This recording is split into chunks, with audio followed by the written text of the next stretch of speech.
wabarakatuh.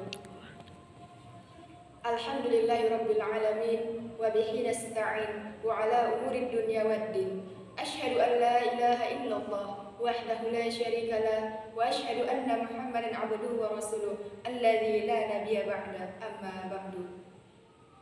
Pertama dan yang paling utama sekali, marilah kita mengucapkan puji dan syukur kita atas kehadirat Allah Subhanahu wa taala yang telah memberikan rahmat beserta karunia-Nya kepada kita bersama, sehingga kita dapat berhadir di masjid yang sama-sama kita cintai ini dalam rangka mengadakan pengajian.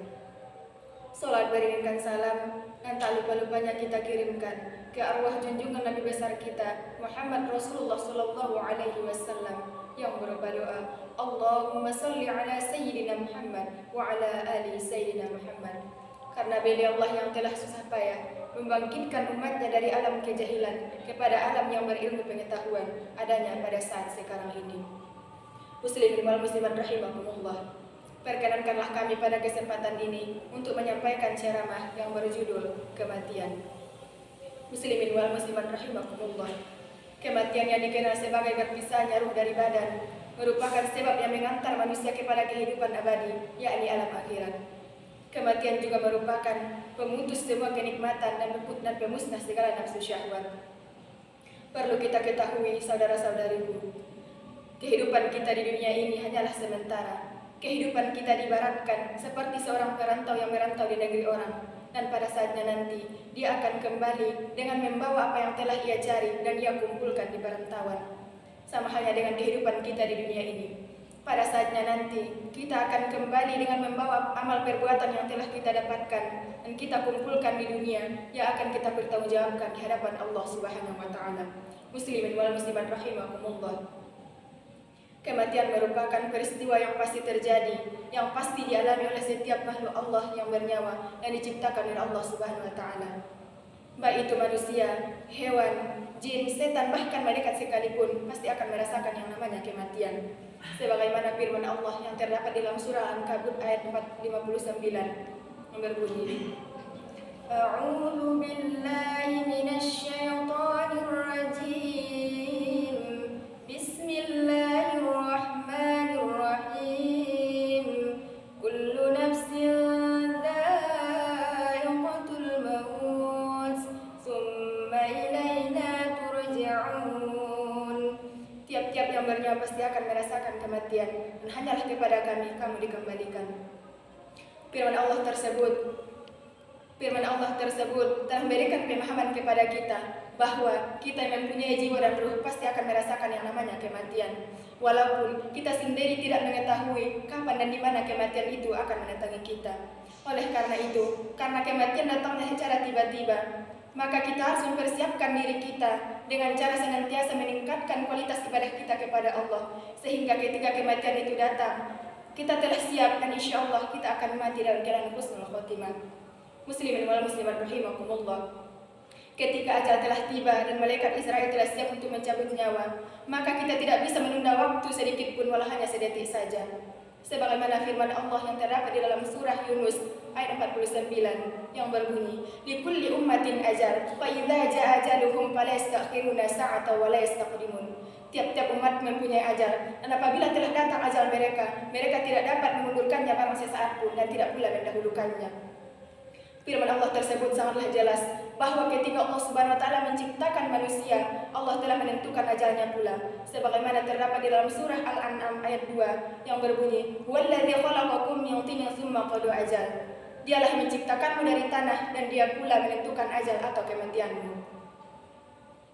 Muslimin wal muslimat rahimakumullah. Berbicara tentang kematian, tentunya tak lepas dari yang namanya sakaratul maut. Sakaratul maut adalah saat-saat pencabutan nyawa oleh malaikat Israel.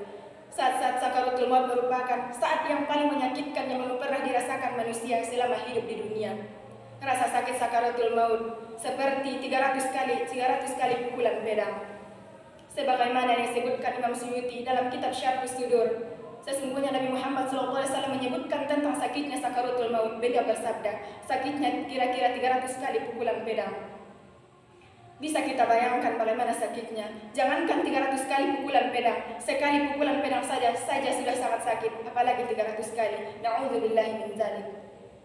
Muslimin wal muslimat rahimakumullah. Pertanyaan besar bagi kita semua. Sudah siapkah kita bila saat ini malaikat maut datang mencabut nyawa kita?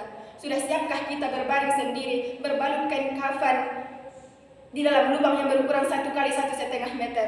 Sudah cukupkah amal kita yang kita miliki saat ini? Sudah pantaskah kita untuk bertemu dengan Rabb kita? Layakkah kita ditempatkan di surganya Allah yang mana penuh kenikmatan kemewahan di dalamnya? Tentunya yang dapat menjawab pertanyaan ini hanyalah diri kita sendiri. Bapak-bapak, ibu-ibu sekalian, maka saya ingatkan kembali, marilah sama-sama kita mengingat-ingat kematian, karena itu adalah hal yang pasti terjadi. Hal yang pasti terjadi meskipun kita tidak mengetahui kapan dan di mana kematian itu akan mendatangi kita. Bapak-bapak, ibu-ibu sekalian, kita sekarang yang datang melihat saudara kita yang meninggal, kita sekarang yang memandikan saudara kita sekarang yang kafani, kita yang menyolatkan, sekarang kita yang makamkan saudara kita. Bisa jadi besok kita yang dilihat oleh saudara kita ke rumah kita yang dikafani, kita yang disolatkan dan kita yang dikuburkan oleh saudara kita. Kita sekarang yang masih bisa datang pengajian dan masih bisa mendengarkan ceramah dari saya. Bisa jadi besok kita telah dipanggil oleh Allah Subhanahu wa taala. Kita sekarang yang masih bisa datang pengajian, bisa mendengarkan ceramah dari saya. Bisa jadi setelah pulang pengajian nanti Allah memanggil kita. Bapak-bapak, ibu-ibu sekalian, saya tekankan kembali, saya ingatkan kembali kepada kita semua, marilah kita sering mengingat-ingat kematian. Seperti yang saya katakan tadi, itu adalah hal yang pasti terjadi meskipun kita tidak mengetahui kapan dan di mana kematian itu akan mendatangi kita. Muslimin wal muslimat rahimakumullah. Bapak-bapak, ibu-ibu sekalian, ada beberapa manfaat mengingat kematian. Yang pertama, selalu berbuat kebaikan dan takut untuk berbuat maksiat. Yang kedua, tidak terlalu cinta dunia yang berlebihan. Yang ketiga, menjadi hamba Allah yang rajin beribadah. Yang keempat, dalam menghadapi cobaan selalu tabah dan sabar. Yang kelima, tetap rendah hati dan tidak sombong. Muslimin wal muslimat rahimakumullah. Sebagai kesimpulan ceramah saya adalah kita sebagai hamba yang diciptakan oleh Allah Subhanahu wa taala dan suatu saat kita akan kembali kepadanya. Marilah kita meningkatkan iman dan takwa kita kepada Allah sehingga ketika ajal datang kepada kita masih dalam keadaan muslim. Karena Allah sendiri menginginkan hambanya ketika kita kembali kepadanya, kita masih dalam keadaan memegang teguh agama kita, yakni agama Islam. Sebagaimana terdapat dalam surah Ali Imran ayat 102. Ya ayyuhalladzina amanu taqullaha haqqa tuqatih wa la tamutunna illa wa antum muslimun. Hai orang-orang yang beriman, bertakwalah kamu kepada Allah dengan sebenar-benar takwa dan janganlah kamu mati melainkan dalam keadaan beragama Islam. Muslimin wal muslimat rahimakumullah. Demikianlah ceramah yang dapat kami sampaikan pada hari ini. Mudah-mudahan bermanfaat bagi kita semua, khususnya bagi kami dan hadirin yang hadir pada hari ini. Al-haqqu min rabbika wa la takunanna minal mumtarin. Ada benarnya datangnya dari Allah, dan apabila ada kekurangan datangnya dari diri kami sendiri sebagai makhluk Allah yang tak luput dari salah dan khilaf. Kepada Allah saya mohon ampun dan kepada hadirin saya mohon dimaafkan. Saya akhiri dengan wabillahi taufiq wal hidayah. Assalamualaikum warahmatullahi wabarakatuh.